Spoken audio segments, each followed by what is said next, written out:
마태복음 강의 13번째 시간 하도록 하겠습니다. 마태복음은 28장으로 이제 구성이 되어 있고, 5장에서 이제 7장은 산상수훈이라고 이제 우리가 이야기합니다. 메시아가 이 땅에 오셔서 메시아 왕국을 이제 세우려고 하시는데, 그 왕국의 백성인 이스라엘 백성에게 왕국의 규례가 어떻게 되는가, 지금까지 살아왔던 그런 방식으로, 또 지금까지 생각하던 그런 방식으로 이 왕국의 백성이 될 수가 없다.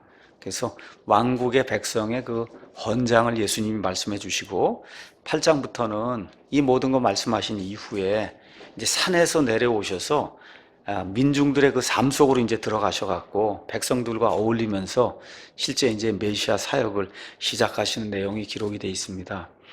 저와 여러분이 사도행전 이후에 기록된 사도 바울의 서신서 이런 데 가서 보시면 이렇게 병 고치는 이야기, 뭐 이렇게 마귀를 내쫓는 이런 것들이 거의 없어요.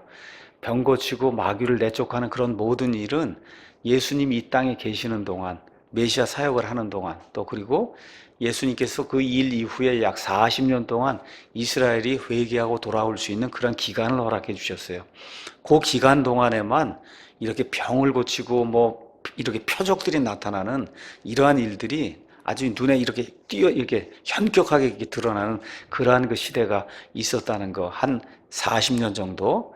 그 이후에는 이런 일이 이제 다시 생기지 않습니다. 그래서 이 복음서를 읽으면서 이렇게 예수님이 병 고치시고 마귀를 내쫓으시고 이런 거 하는 것이 1차적으로 예수님의 메시아 표적을 보여주기 위한 사역이라는 거, 이거를 놓치면 안 됩니다. 그래서 예수님이 직접 눈먼 자도 눈을 열어주시고, 귀 먹은 자도 고쳐주시고, 죽은 자도 살려주시고, 이런 일들을 하실 뿐만 아니라 예수님이 그 당시에는 이렇게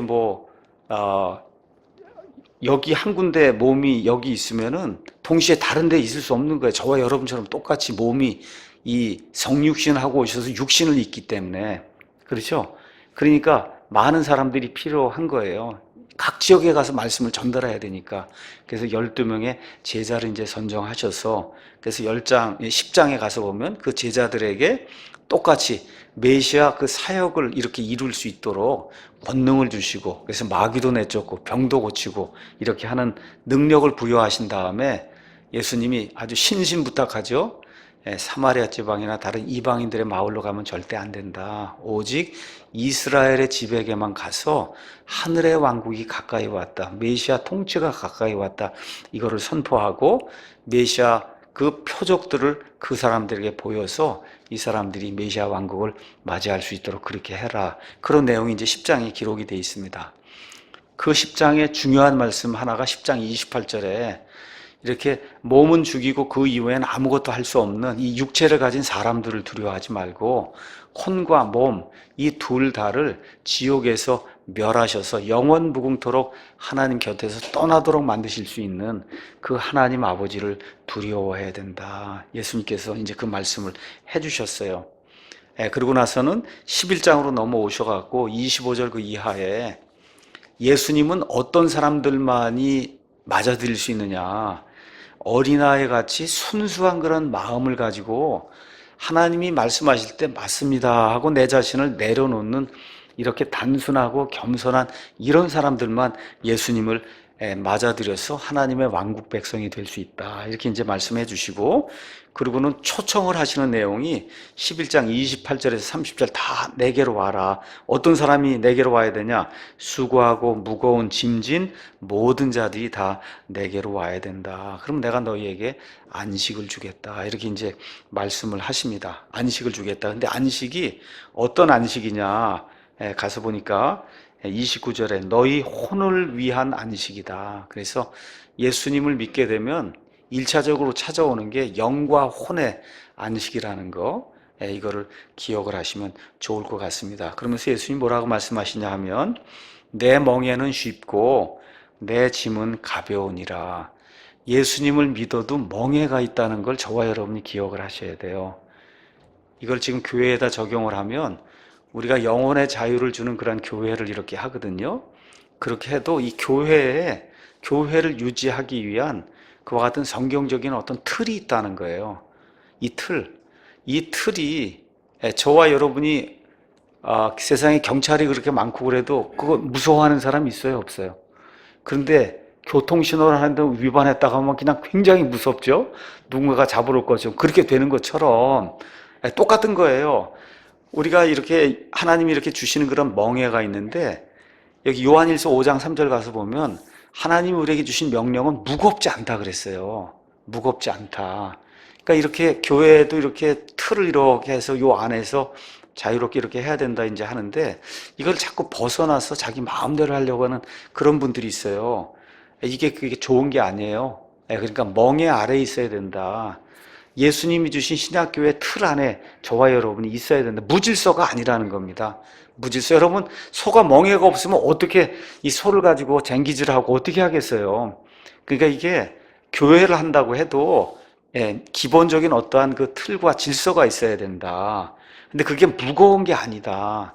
이번에 우리가 건축헌금 이렇게 이제 하면서 많은 분들이 좀 걱정을 하더라고요. 5억 원을 어떻게 우리 교회가 하겠냐. 이렇게 이야기를 하더라고요. 그래서, 그래서 내가 볼 때는 5억 원을 할 수 있을 것 같은데, 그렇게 생각을 하고 했는데, 하여튼, 무겁게 느끼신 분도 있고, 뭐 가볍게 느끼신 분도 있겠지만, 하여튼 참여를 해서 우리가 어느 면에서 가볍게 일단은 이루어 놨거든요. 정말 하나님께 감사드리고, 협조해 주신 모든 분에게 정말 다시 한번 이제 감사를 드립니다. 그러니까 예수님 말씀하시는 게 멍에가 쉽고 짐이 가벼워야 된다는 거예요. 없는 거 아닙니다. 멍에도 있고 교회 다니면 짐도 있어야 되는데 멍에가 쉽고 짐이 가벼워야 된다. 그런데 저와 여러분이 왜 우리 사랑침례교회로 오느냐? 그 전에 여러 교회들을 다녔지만 교회만 가면 짐이 무거운 거예요. 그렇죠? 그렇게 돼서 좀 가벼운 데 찾아서 여기 오신 거죠. 그렇지 않습니까? 가벼운 데 찾아서 오신 거예요. 그럼 뭐가 문제인가를 보셔야 돼요. 제가 여러분에게 말씀드릴게요.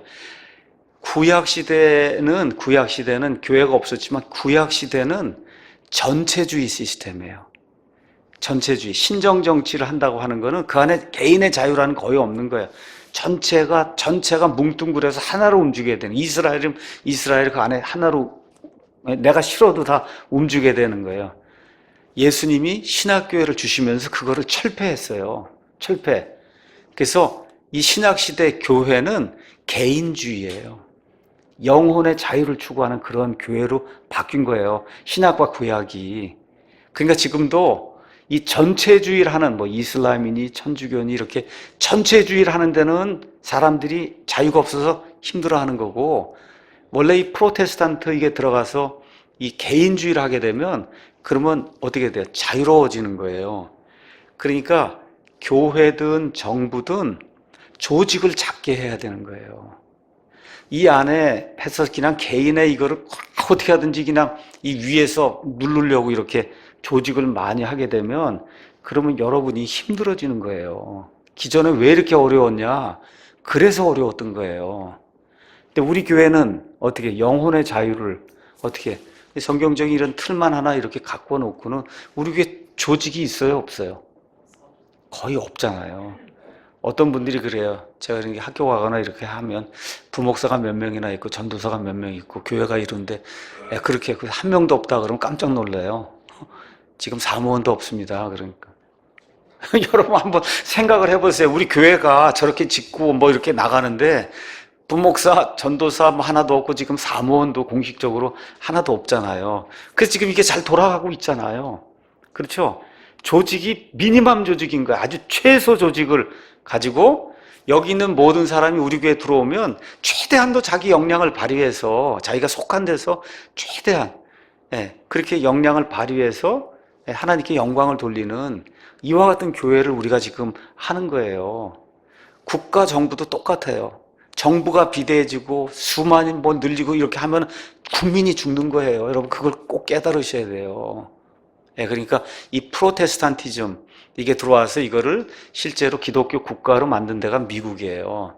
미국의 특징이 뭐냐? 특징 개인의 자유와 개인의 역량을 발휘해서 정부는 최소한의 역할만 이 국민이 다치지 않도록 최소한의 역할만 하는 이와 같은 시스템을 구축했기 때문에 인류 역사상 제일 좋은 나라가 된 거예요.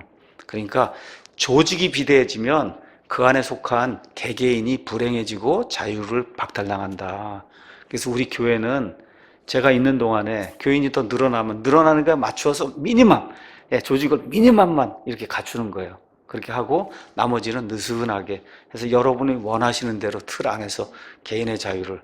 나중에 여러분 목사가 대신해서 하나님 앞에 서서 하는 거 없습니다.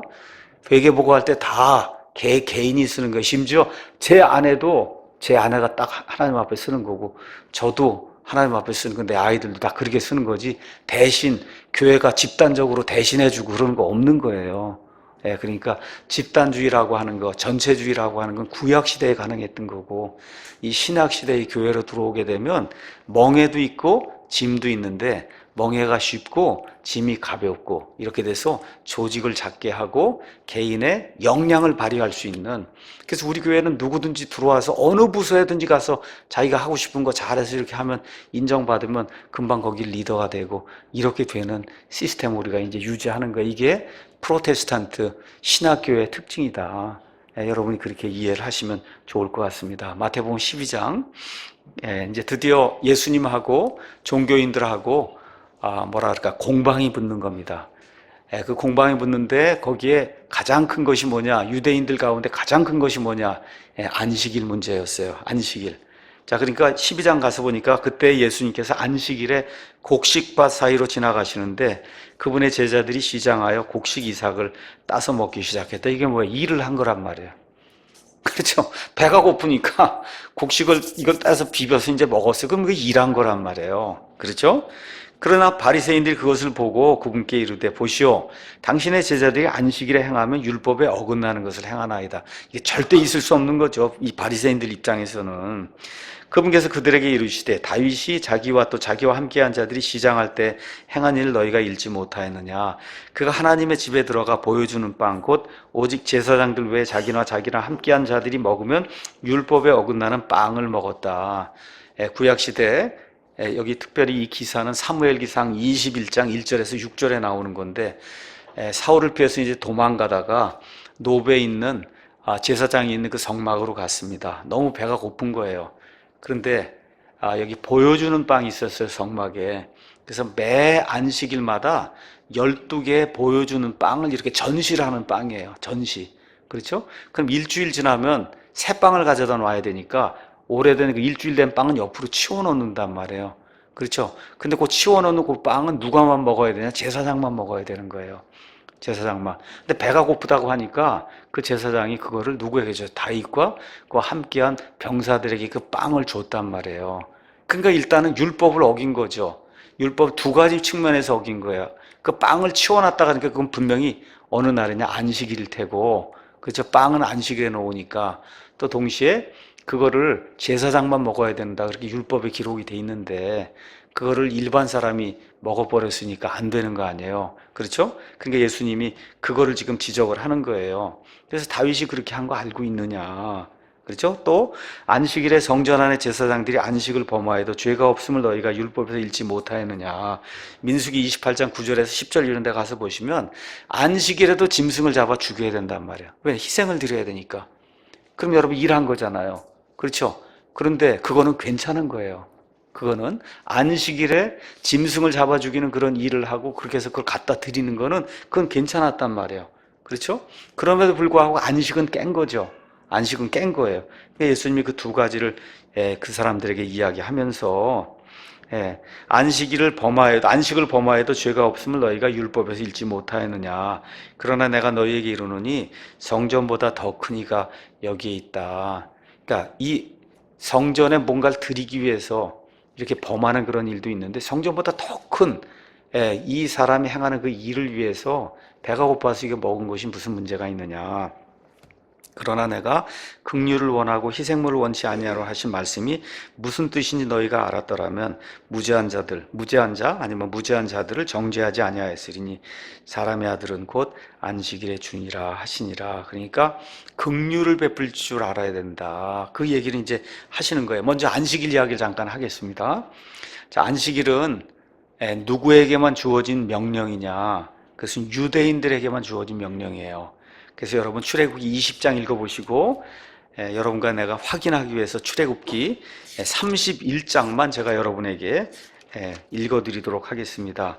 출애굽기 31장 13절 제가 읽습니다. 너는 또 이스라엘 자손에게 말하여 이르기를 너희는 진실로 내 안식일을 지킬지니라. 그것은 너희 대대로 이 땅에 이스라엘 백성이 존재하는 그 시간 모든 시간에는 대대로 나와 너희 사이에 그것이 표적이라는 겁니다. 이것은 내가 너희를 거룩히 구별하는 주인 줄을 너희가 알게 하려 함이니라. 무슨 얘기냐 하면 이집트에서 이 사람들이 데리고 올라와서 하나님과 언약을 맺었어요.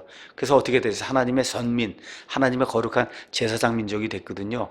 이거를 확증해주는 표적이 그게 안식일이라는 거예요. 그러니까 이스라엘 백성만 이걸 지키는 겁니다. 14절에 그러므로 너희는 안식일을 지킬지니 그것은 너희에게 거룩하다. 거룩하다는 얘기가 구별이 됐다는 겁니다.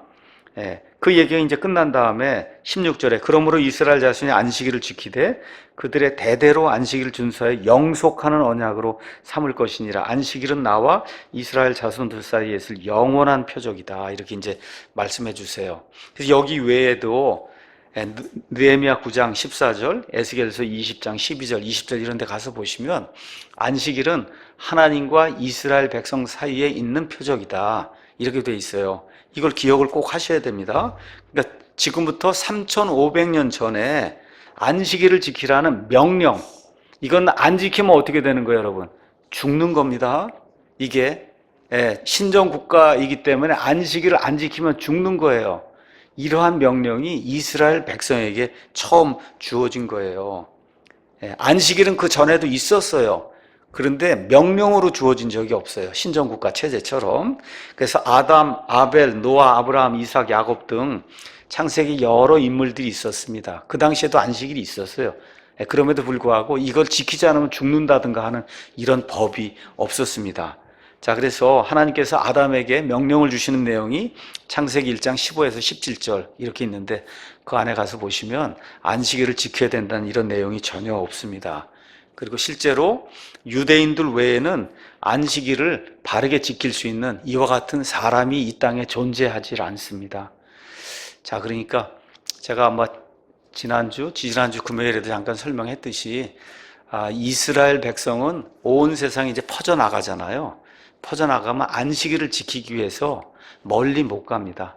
그러니까 다시 말해 이 사람들은 회당을 짓거든요. 가는 데마다 회당을 져요. 우리 교회 예배당을 짓듯이. 그럼 다 어디에 살아야 되냐? 여기 근처에 살아야 되는 거. 우리 서창동 캠퍼스로 가면 우리 교회 다닌 사람은 다 서창동에만 살아야 되는 거예요, 여기. 왜 그래요? 안식일을 지켜야 되기 때문에 차를 탄다든지 차 타면 안 되는 거예요. 차 움직이면 안 되는 거예요.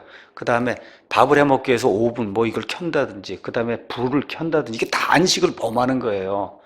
그러니까 이렇게 멀리 서울에 있거나 이렇게 해서 여기 교회 오고 이런 건 생각해 볼 수가 없는 거예요. 그러니까 세상에 나가서 사는 동안에 이스라엘 백성은 다 자기들 회당 근처에다가 집도 사고 그 다음에 상가도 만들고 애들 교육하는 시설도 만들고 다 이렇게 해서 그래서 금요일 저녁부터 토요일 저녁까지는 이렇게 불도 켜면 안 되고 뭐도 하면 안 되고 하여튼 해서 회당에 가는 것도 다 걸어서 갈 수 있는 거리에다 이렇게 만들어 놓은 거예요. 이렇게 하면 안식일을 지킬 수 있는 거예요. 그렇게 할 수 있는 유일한 민족은 사실 전 세계에서 유대인뿐이 없어요. 그렇게 악착같이 해갖고 그렇게 지키는 거예요. 그래서 미국이나 어딜 가도 다 유대인들은 한 군데 그렇게 모여 살 수밖에 없는, 차를 움직일 수가 없으니까 이게 안식을 지킨다는 거예요. 한국의 많은 사람들이 안식일을 지켜야 된다고 하면서 차 타고 다니고 그렇죠. 주일날 뭐 장 보러 다니고 뭐 다 그러면서 안식일 지킨다 그러는데 여러분 예배당에 오는 게 안식 지키는 게 아니고 그 하루 동안은 심지어 밥도 못 해 먹는 거예요. 이거 오븐 켜고 이런 게 안 되는 거예요. 남이 와서 켜줘야 돼. 남이 와서. 그건 괜찮아요. 내 안식을 깨는 게 아니니까. 그렇죠. 이렇게 살아야 이거 안식을 지키는 거, 그거 얼마나 어렵겠어요, 실질적으로. 그 구약시대 그걸 안 지키면 어떻게, 죽였단 말이에요. 죽였어요. 안식일을 안 지키면. 이게 안식일의 개념이라는 걸 저와 여러분이 기억을 해야 되는 겁니다. 그래서 우리 그리스도인들은 이런 일 할 수 있어요, 없어요? 없어요. 더구나 이제 그리스도의 교회가 온 세상에 퍼지면 온 세상 사람들이 안식이라는 거 압니까, 모릅니까? 이런 규례가. 모르잖아요. 그러니까 아예 애시당초부터 어느 날 모였어요. 주일날 모인 거예요. 우리는 안식일날 모인 게 아니고 주일날 모이기 시작을 했다. 그래서 한 150년쯤, 주후 150년 이렇게 됐을 때는 다른 날 모이는 거 없었어요. 그냥 주일날, 주일에 다 쉬는 날이고, 이렇게 이제 하다 보니까 다 주일에 이제 모이게 된 겁니다. 자, 그래서 그게 안식일이고, 지금 예수님 제자들이 이거 먹은 거에 대해서 이 바리새인들이 불평을 하니까 두 가지 예를 했죠. 다윗과 그래 그 부하들이 안식을 어기고, 또 이렇게 율법을 어기고, 또 제사장들이 희생물을 드리기 위해서 안식일에도 안식을 범하고. 자, 이게 했는데 여기에 두 가지가 있다는 거예요. 사람이 안식일을 범해도 된다. 신정국가지만 범해도 된다. 두 가지. 긍휼과 필요에 따라 범할 수 있다는 거예요. 긍휼. 배가 너무 고파서 죽을 지경이 되면 그날 안식이라도 먹어야 된다는 거예요. 필요가 있으면 그렇게 해야 되는 거다. 왜 그러냐? 예수님 말씀이 안식일은 사람을 위해 있는 거지 사람이 안식을 위해 있는 게 아니다. 이거 꼭 기억하셔야 돼요. 종교인이 되면 그럼 이게 거꾸로 되는 거예요. 사람이 안식일을 위해서 존재하는 이런 사람이 되면 이건 종교인이 되는 거예요. 예수님의 말씀이 뭐예요? 안식일은 사람을 위해서 있는 거지 사람이 안식을 위해서 있는 게 아니다. 이걸 저와 여러분이 기억을 하시고, 바리새인들이 1500년 동안 이렇게 모세 율법 내려오는 거 하면서 예수님 오시기 한 2, 300년 전에 이제 바리새인들이 이제 형성이 됐는데, 이 사람들이 알지 못했던 것이 바로 이 점이에요. 하나님이 정말 원하시는 것이 무엇이었는가, 이거를 사실 이 바리새인들이 깨닫지 못한 거예요. 그래서 5절, 8절 이제 그게 끝난 다음에 예수님이 이제 말씀하시는 게 나는 긍휼을 원한다. 긍휼을 원한다. 그러니까 율법, 법 지키는 거 이런 거에 앞서서 긍휼을 원한다는 게 9장 13절에서 또 나오거든요. 그러니까 계속해서 나는 긍휼을 원한다. 긍휼을 원한다. 그래서 안식일은 이스라엘과의 언약이고 동시에 인간을 향한 하나님의 긍휼의 표시가 안식일이라는 겁니다. 일주일 내내 365일 하면 죽는다는 거예요. 그렇기 때문에 일주일에 하루는 하나님이 긍휼을 보여주시기 위해서 안식일을 만들어 놓으시고 강제로 쉬도록, 그렇게 해야 종도 하루는 쉬잖아요. 여러분, 이거 이스라엘 백성만 쉬는 게 아니에요. 출애굽에 가서 보니까 어떻게 내 집안에서 일하는 모든 종도 다 쉬라게 그렇게 만들어 준 거예요. 얼마나 긍휼의 그 조치예요. 그거 안 만들어 놨으면 종이 365일 할 거 아닙니까? 노예가 돼서. 그럼 어떻게 금방 죽잖아요. 짐승도 하루도 쉬지 않고 365일 하면 금방 죽잖아요. 그러니까 하나님이 이스라엘 백성뿐만 아니라 그 안에 일하는 종들, 그 안에 일하는 짐승들까지도 하나님이 긍휼을 베풀어 주시기 위해서 그냥 강제로 일주일에 하루는 쉬어야 된다고 그렇게 만들어준 그 하나님의 의도를 이해를 너희가 못하기 때문에 그래서 이와 같은 잘못을 범하고 있는 거다. 그렇게 얘기하면서 사람의 아들은 안식일의 주다 이렇게 표현했어요. 안식일의 주인이다. 안식일을 누가 만들었어요? 구약시대 여호와 하나님 만들었으니까 이게 무슨 얘기예요? 내가 여호와 하나님이다 그렇게 얘기하는 겁니다. 내가 만들었다고 얘기하니까. 그렇죠? 네. 자, 10절에서 이제 13절에는 이 유대인들의 고정관념, 이 안식일 이거 지켜야 되는 관념을 아예 깨버리기 위해서 예수님이 이번에는 또 어떻게 해요? 직접 병을 고쳐줍니다. 병을. 거기에 한 손이 오그라든 사람이 있어요. 이렇게 하니까 그들이 그분을 고소하게 이 사람을 데리고 왔단 말이에요. 안식일에 병을 고치는 것이 율법에 맞습니까? 참 이게 묘한 거죠. 안식일에 병을 고치는 게 이게 하나님의 뜻입니까? 아닙니까? 이게 지금 묻는 거예요. 그분께서 그들에게 이르시되, 참 얼마나 멋있게 대답하시는지 알 수가 없습니다. 너희 가운데 어떤 사람에게 양 한 마리가 있는데 그것이 안식일의 구덩이에 빠지면 그가 그것을 붙잡아 올리지 아니하겠느냐. 너무 기가 막히죠? 너무 기가 막혀요. 뭐 더 이상 주석을 달거나 할 게 없어요. 그러하거든 사람이 양보다 얼마나 더 귀하냐. 그러니까 종교는 사람을 죽이는 거예요. 틀로 이렇게 짜갖고 인정사정 안 봐주는 게 그게 종교예요. 그거 안 봐주는 거예요.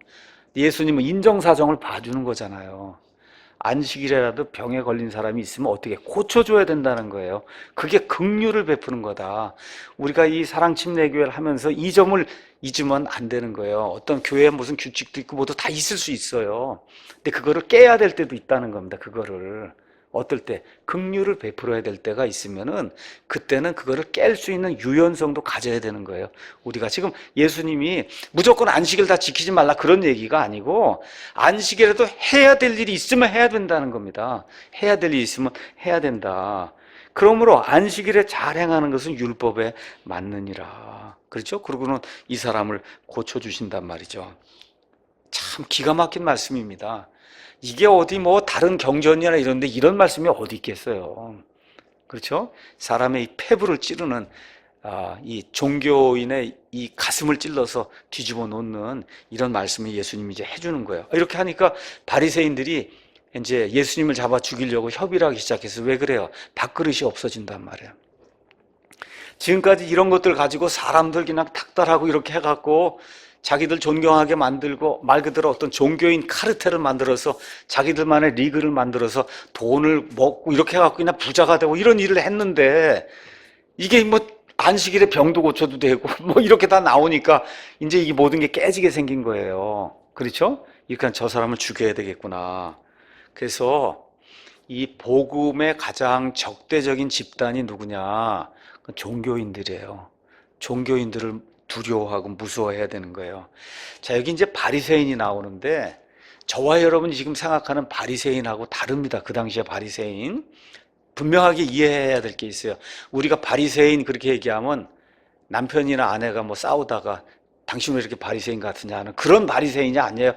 원래 성경에 나와 있는 그 바리새인은 그런 사람들이 아니에요. 원래 예수님 오시기 한 300년, 400년 전부터 주님을 두려워하고 자기를 세상과 분리하기를 원해서 하나님께 드려야 되겠다고 해서 좋은 의도로 이렇게 형성이 된 이런 집단이 바리새인이에요. 뜻 자체가 분리된 자란 뜻이에요. 아주 좋은 거예요. 그러니까 우리가 생각하는 것처럼 저 사람 저 바리새인이야, 겉과 속이 다른 사람이야, 이게 바리새인이 아니에요. 원래 바리새인은 겉과 속이 다 똑같고 아주 경건하고 누가 봐도 정말 하나님을 사랑하고 이웃들을 이렇게 보살피는 그런 사람이 바리새인이고, 예수님 당시에 거의 많은 바리새인들이 그런 바리새, 니고데모라든지 그렇죠? 이런 사람들이 그런 좋은 바리새인이었어요. 근데 이게 도를 지나치게 되니까, 그러니까 이 자기가 만들어 놓은 이런 어떤 율법 조항 이런 것들이 하나님 이상으로 이게 넘어가게 되니까 그때부터 타락이 시작이 되면서 말 그대로 율법 조문으로 사람을 죽이는 종교 집단이 되기 시작했다는 겁니다. 이걸 또 저와 여러분이 기억하셔야 돼요. 좋은 거예요. 바리새인들이 어떻게 했냐? 모세오경 율법을 모세오경에 나와 있는 걸 정리를 했습니다. 이것을 해야 된다. 해야 된다가 몇 개가 있냐면 248개가 있어요. 창세기부터 신명기까지 조사를 했어요. 그랬더니 해야 된다는 게 248개, 하지 말라는 게 365개, 총 613개로 이 율법을 총 정리를 한 거예요. 이 바리새인들이. 그렇게 한 다음에 이것들을 외우면은 그러면 좋은 성도고, 이것들을 외우지 않으면 좋지 못한 성도예요. 그러니까 이걸 외우려고 하니까 여기다도 집어넣고 여기다도 집어넣고 기둥에도 집어넣고 해서 그냥 그걸 어떻게 하든지 외워갖고 하나님의 뜻대로 살아야 되겠다, 이렇게 이제 해놓은 거예요. 그러니까 일반 사람이 그걸 어떻게 합니다. 그 열성을 어떻게 당해내요. 그렇게 되니까 사람들이 볼 때, 야, 저 사람도 굉장하구나. 그 말씀을 심지어 여기까지 가죽 주머니에 해서 여기다 다 집어넣고 그러고 다니고 저렇게 외우려고 하니 저 훌륭한 사람들이구나. 이렇게 이제 하다 보니까 그들만의 리그가 형성이 된 거예요. 그들만의 리그. 그들이 누구냐? 율법주의자. 율법주의자라고 하는 리그를 형성한 거예요. 그래서 바리새인들의 문제는 마태복음 23장에 이제 우리 예수님이 한마디로 이렇게 이제 지적을 하셨습니다. 뭘 지키려고 그러고 하지 말라는 걸 안 하려고 그러고, 이건 참 좋은 건데 23절에 마태복음 23장 23절, 서기관들과 바리새인들 위선자들아, 너에게 화가 있을지어다. 너희가 박하와 회양과 근처에 11조는 바치되, 하여튼 뭐 미나리고 뭐고 요만큼 따면 하지고 해서 10분의 1을 갖다 바친단 말이에요. 그렇죠? 이건 나쁘다는 게 아닙니다.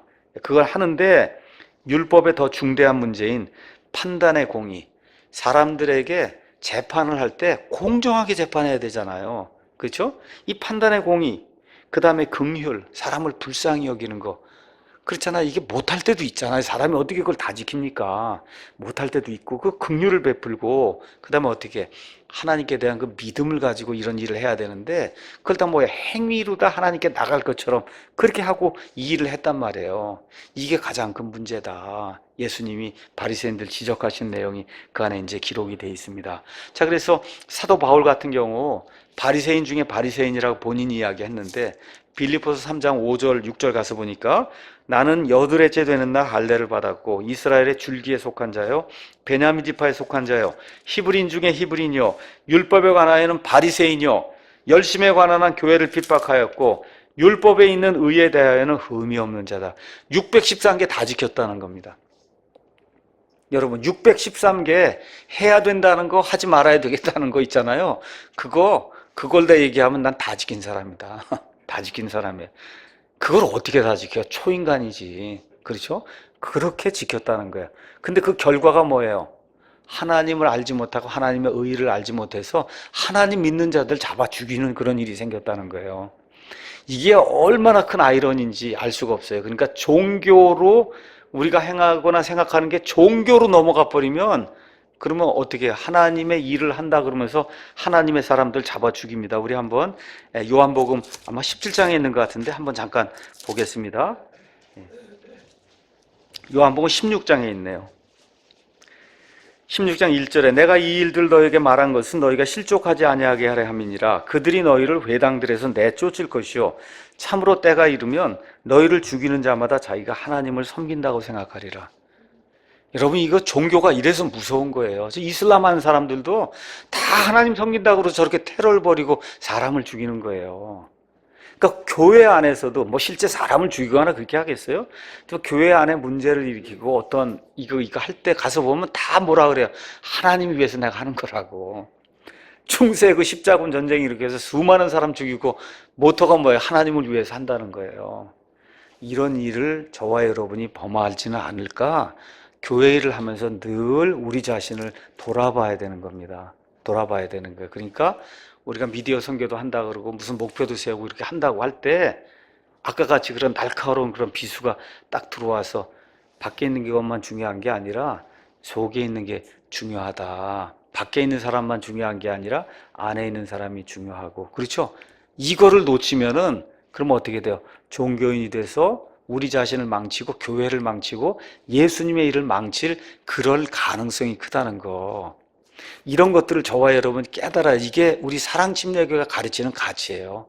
이게 신약교회가 가르치는 그런 가치예요. 주님의 일을 한다고 하면서 자기를 죽이고 교회를 죽이고 그렇죠. 옆에 있는 성도들 죽이고 하나님의 일을 망치는 이게 비일비재하게 생길 수 있다는 거. 그러려면 그렇게 안 하려면 어떻게 해야 돼요? 정신을 차리고 객관적으로 내가 하고 있는 걸 봐야 된다는 거. 내가 무슨 일을 하고 있나? 이게 진짜 하나님의 일인가? 하나님의 일이 아니고 내 일인가? 이거를 저와 여러분이 객관적으로 보고 나도 보고 옆에 있는 리더들도 보고 옆에 사람들도 보고 이게 아닌 것 같으면 어떻게 갖다 버려야 되는 거예요. 갖다 버리고 하나님이 기뻐하는 일 그거 하는 가운데 무슨 명성이 안 생길 수도 있고 교회가 커지지 않을 수도 있고 그래도 하나님이 기뻐하는 그 일을 해야지. 하나님이 기뻐하지 않은 일이 이게 엄청나게 이렇게 커졌다. 결국은 죽는 일 하는 겁니다, 여러분. 죽는 일. 그래서 이런 것들 저와 여러분이 기억을 하시라고 하나님이 이렇게 주셨어요. 그래서 17절에서 21절에는 상한 갈대를 예수님이 꺾지 않는다. 긍휼을 베푼다는 게 뭐냐. 이렇게 저희 이렇게 그 정원에 요새 이제 꽃들을 심어 놨습니다. 이 꽃들 심고 하면 이게 꺾이고 이렇게 있거든요. 그럼 어떻게 해요? 이건 어떻게 할 수가 없는 거예요. 이거 한번 이렇게 꺾이면 그러면 이건 버려야 되는 거예요.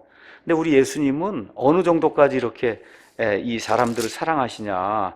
가서 보니까 18절 내가 택한 나의 종 내 혼이 매우 기뻐하는 자 곧 나의 사랑하는 자 메시아를 봐라. 내가 내 영을 그 위에 드리니 그가 이방인들에게 판단의 공의를 보이리라. 이제 드디어 유대인뿐만 아니라 앞으로 이방인들에게도 예수님의 사역이 나간다는 걸 이제 넌지시 지금 이제 암시를 하고 있는 겁니다. 그러면서 그는 다투지 아니하며 외치지 아니하리니 아무도 그의 목소리를 듣지 못한다. 많은 경우에 자연스럽게 우리의 일이 알려져야지 이걸 알리려고 우리를 높이려고 애를 쓰고 교회 안에서도 마찬가지예요. 어떤 사람이 이렇게 리더로 이렇게 세워지려고 하면 그게 자연스럽게 이루어져야 돼요. 그와 그의 부인과 아이들이 자연스럽게 교회 일을 하고 이렇게 남을 섬기면 자연스럽게 올라가는 거예요. 다투고 목소리 내고 나를 알아달라고 그러면 저희 교회에서는 아마 거의 알아주는 일이 없을 겁니다. 예, 그게 지금까지 그랬어요. 지금까지. 예. 그는 상한 갈대를 꺾지 아니하면, 우리 같으면 어떻게 갈대가 상해서 이거 못 쓸 것 같으면 잘라 버리잖아요.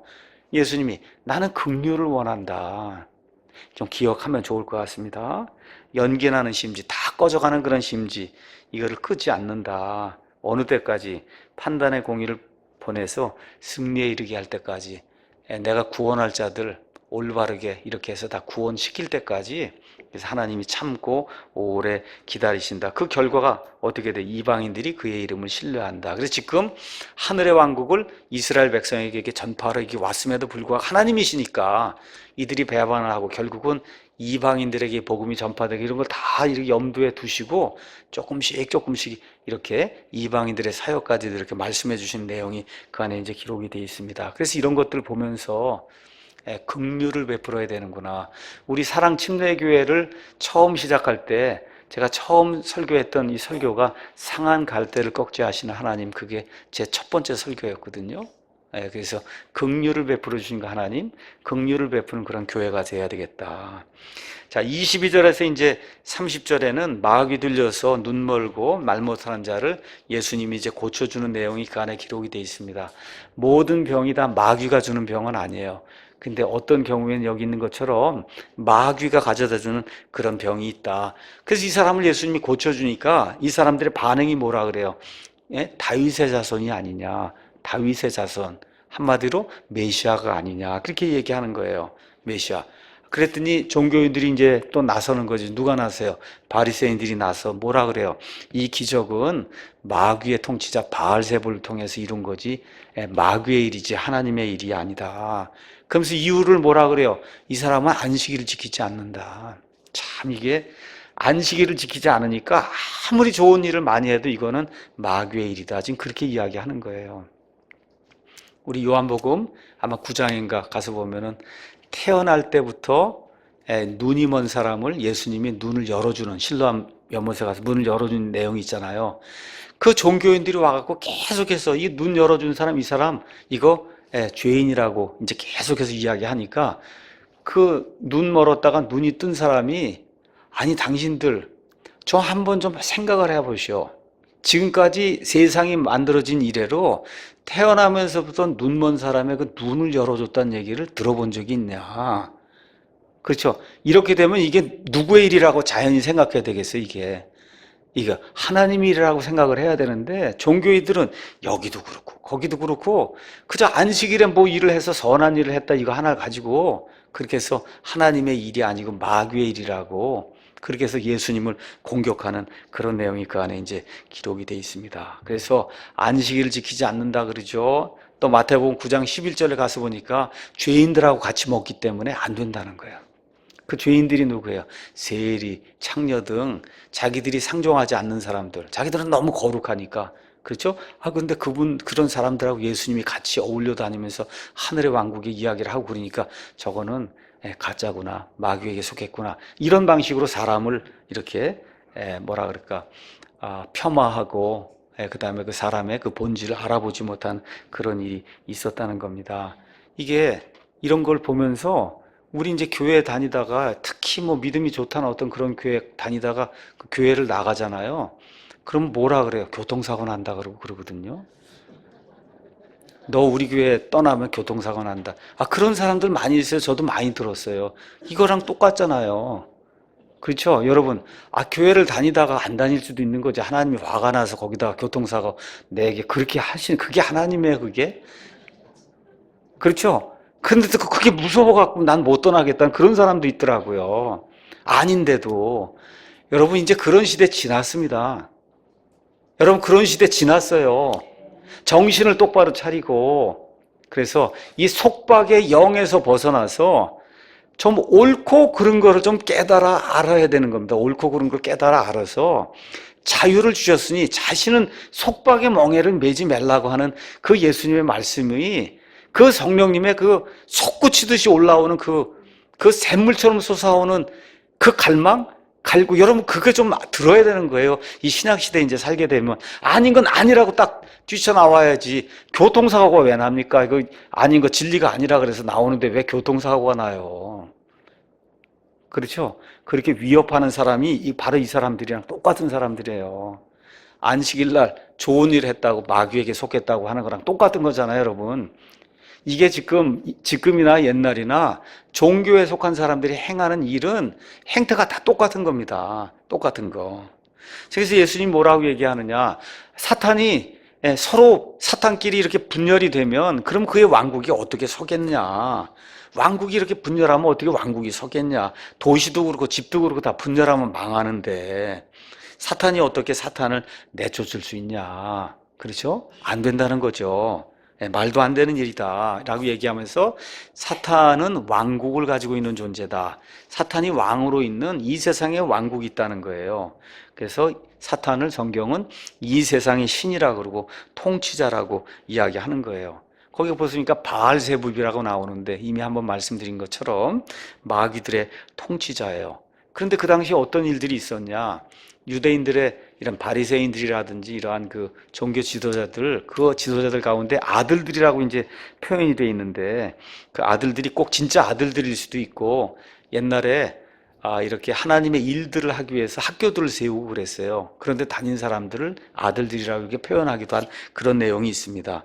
그래서 거기 가서 보니까 너희 아들들도 마귀를 내쫓는 그런 일을 하는데, 그렇죠? 그렇게 해서 지금 마귀가 내쫓아지고 이렇게 되지 않냐. 그럼 이런 일들을 보면 하나님께 영광을 돌려야지. 이 일을 가리켜서 내가 마귀를 힘입어서 그렇게 마귀를 내쫓는다 그렇게 이야기하면 되겠냐. 그 사람들한테 가서 한번 물어봐라. 그 사람들이 너희 재판관이 될 것이다. 예수님이 그렇게 이제 말씀을 해주셨어요. 그 얘기하시면서 유명한 말씀을 하십니다. 거기 가서 보니까 28절에 그러나 내가 하나님의 영을 힘입어 마귀를 내쫓으면 하나님의 왕국이 너희에게 이미 임했다. 왕국은 통치라는 거예요. 하나님의 통치가 너희 임해서 무슨 얘기를 하는 거야? 너희 자신이 마귀의 자식들로 판명이 왔다는 거예요. 하나님의 일을 가리켜서 마귀의 일이라고 이야기하니, 그렇죠? 이미 너희는 하나님의 왕국 밖에 버려진 그런 자식들이다. 예수님이 그렇게 이제 말씀하시는 겁니다. 자, 그래서 이런 것들 이야기하면서 내가 이미 하나님으로 너희 가운데 통치하고 심판한 자로 왔다고 말씀해 주시는 거예요. 자, 이게 끝난 다음에 31절에 32절에 신성모독죄가 나옵니다. 보통 교회에서는 성령 회방죄라고 얘기하는데 여기까지 이야기하고 마치겠습니다. 자, 가서 31절 읽어보니까 그러므로 내가 너희에게 이르노니 온갖 종류의 죄와 신성모독은 사람들이 용서받되 성령님을 대적하여 신성모독하는 것은 사람들이 용서받지 못하고 누구든지 말로 사람의 아들을 대적하면 그는 용서받되 누구든지 말로 성령님을 대적하면 이 세상에서나 오는 세상에서나 그는 용서받지 못하리라. 자, 그러면 여기 신성모독죄가 나와요. 우리 개혁성경에 이런 표현들은 성령회방죄가 나옵니다. 자, 그러면 이 죄는 말로 범하는 죄, 말하는 죄예요. 간음죄나 살인죄나 뭐 사기죄나 이런 죄가 아니라 말로 범하는 죄예요. 일단은 그렇죠? 말로 범하는 죄예요. 자, 근데 여기 나오는 이 죄는 성령님을 거부하는 그런 죄가 아니에요. 지금 예수님이 이 마귀를 내쫓아줬어요. 그렇게 얘기했더니 바알세불을 힘입어서 마귀를 내쫓는다. 그렇게 지금 이야기하면서 그러면서 예수님이 그렇게 하나님의 일을 하나님의 영을 통해서 하는 그걸 가리켜서 마귀의 일이라고 이야기할 때 예수님이 그게 신성모독죄라고 지금 이야기를 하고 있는 거예요. 자, 그래서 우리가 성경은 성경으로 푼다고 하는 이와 같은 원칙을 여기에다 적용을 해서 이 문제를 한번 보려고 합니다. 자, 그럼 여기 나오는 성령회방죄 아니면 신성모독이 뭐냐? 많은 사람들, 특히 이 은사주의 교회 방언하는데 뭐 이렇게 막 넘어지고 이런 교회 다닌 사람들한테 가서 그거 완전히 잘못된 거라고 그렇게 얘기하면 어떻게 해요? 이렇게 삿대질하면서 성령을 회방하면 그럼 이렇게 죽는다고 얘기하잖아요. 성령 회방죄를 범하지 말라고. 그렇죠? 그렇게 많이 얘기해요. 이 오순절 교회 다닌 사람들, 당신들 이거 하는 거 이거 안 되는 거라고 얘기하면 왜 성령을 회방하냐 그러고 성령 회방죄 얘기하는 게 이 구절이에요. 예, 여기 지금 그런 내용인가 아닌가 한번 보도록 하겠습니다. 자, 똑같은 말씀이 마가복음에 기록이 돼서 이거 그대로 접어 놓으시고 마가복음 3장을 한번 가서 보겠습니다. 마가복음 3장 가서 보시면 28절에 진실로 내가 너희에게 이르노니 모든 죄는 사람들의 아들들이 용서받고 또 그들이 신성모독할 때 쓰는 신성모독도 다 용서받을 수 있는데 성령님을 대적하여 신성모독하는 자는 결코 용서받지 못하고 영원한 정죄의 위험에 처해 있다는 겁니다. 그렇죠? 아까 거랑 똑같은 거예요. 가서 보시면 똑같은 내용이에요. 근데 그 다음 절에 성령 회방죄 신성모독이 뭔가를 설명을 했어요. 이는 그들이 말하기를 그가 부정한 영에 사로잡혔다 하였기 때문이다. 이게 신성모독죄라는 거예요. 여러분 기억하셔야 됩니다. 신성모독죄가 뭐냐? 하나님의 영의 그 권능을 힘입어서 마귀를 내쫓았단 말이에요. 그게 내쫓았는데 저 반대편에 있는 사람들이 저건 마귀를 힘입어서 바알세보를 힘입어서 마귀를 내쫓았어. 이렇게 얘기하니까 그게 뭐야? 신성을 모독한 죄다. 예수님이 이렇게 직접 설명을 해주신 거예요. 그렇죠? 그러니까 지금 이 시간에 저 뭐 이렇게 잘못된 일 이렇게 하고 막 뒤로 넘어지는 거 이런 거 하고 그래서 이거 잘못된 겁니다. 그렇게 얘기할 때 성령 회방을 하고 그러면 죽는다 그러고 이렇게 얘기하는 건 틀린 거예요. 거기에 적용할 수 있는 그런 내용이 아닌 거예요. 그러면 여기 나와 있는 성령 회방죄는 언제만 적용이 될 수 있냐? 예수님이 이 땅에 사시는 동안에만 적용이 될 수 있는 죄예요. 예수님이 그걸 예수님이 누구예요? 하나님인데, 그렇죠? 하나님을 가리켜서 마귀의 힘을 힘입어 갖고 마귀를 내쫓는다고 그렇게 신성모독을 한 거, 그 죄가 영원히 용서받지 못한다고 이야기한 거예요. 여러분, 지금 이 시간에 용서받지 못할 죄가 있습니까? 없습니까? 있어요, 없어요? 없어요. 하나도 없습니다. 예수님 안에서 용서받지 못할 죄가 저와 여러분에게 하나도 없어요. 그래서 구원받으면 세상의 모든 죄를 제거하시는 하나님의 어린 양의 보혈의 능력으로 구원받으면 과거의 모든 죄 100%, 지금 짓고 있는 모든 죄 100%, 앞으로 지을 모든 죄 100%가 성경에 나와 있는 그 기록대로 영원히 제거가 되는 거예요. 그 안에 제거되지 못할 죄는 하나도 없는 겁니다. 그러니까 이걸 잘못 생각을 하고 잘못된 거 이렇게 지적을 하면 성령 회방죄 해갖고 영원 무궁토록 죽는다 그러고 죄가 사해지지 않는다고 이야기하는 것은 지금 이 신약 시대에 없는 죄입니다. 그래서 여기 나와 있는 보통 사람들이 얘기하는 성령 회방죄는 예수님 사역하는 동시에 하나님이 그 예수님을 마귀 들렸다고 얘기하는 거, 이것은 용서받지 못할 죄다. 예수님이 그렇게 이야기했다는 것을 저와 여러분이 기억을 하셔야 됩니다. 그래서 지금 이 시대에 용서받지 못할 죄는 아무것도 없어요. 단 하나 있다 그러면 뭘 용서받지 못하냐? 예수님을 구원자로 영접하지 않는 거는 그건 용서가 안 되는 거예요. 그거 하나만 용서가 안 되는 거예요. 우리를 만든 창조자가 있는데 그 창조자를 알아보지 못하고 주인을 알아보지 못하는 거, 그건 용서가 안 되는 겁니다. 개를 열심히 키웠는데 배은망덕하게 주인을 못 알아봐요. 그거 용서가 안 되는 거예요. 그거 안 되는 거예요. 하나님도 마찬가지야. 다 우리에게 은혜를 베푸시는데 하나 안 되는 게 있어요. 주인을 알아보지 못하는 것은 이 땅에 있는 생명은 유지할 수 있는데 나중에는 어떻게 영원 무궁토록 하나님 앞을 떠나서 주인을 못 알아보니까 그래 그럼 주인 없는 데 가서 살아라. 이렇게 해서 영원히 분리해 놓는 그런 장소를 성경은 지옥이라고 얘기하는 거예요. 그러니까 합당한 그런 장소를 주시는 거예요. 자기들이 원하는 난 주인이 싫습니다 하고 하면 그래 그러면 영원히 떨어져 살아라 이렇게 해서 하나님이 마련해 놓은 그와 같은 장소를 성경은 지옥이라고 얘기하는 거예요. 누가 선택한 거예요? 본인이 선택하는 거예요. 난 주인이 싫습니다. 이게 지금 성경이 가르치는 그런 진리라는 거, 이거를 이해하시면 좋을 것 같습니다. 오늘 여기까지 하고 마치도록 하겠습니다.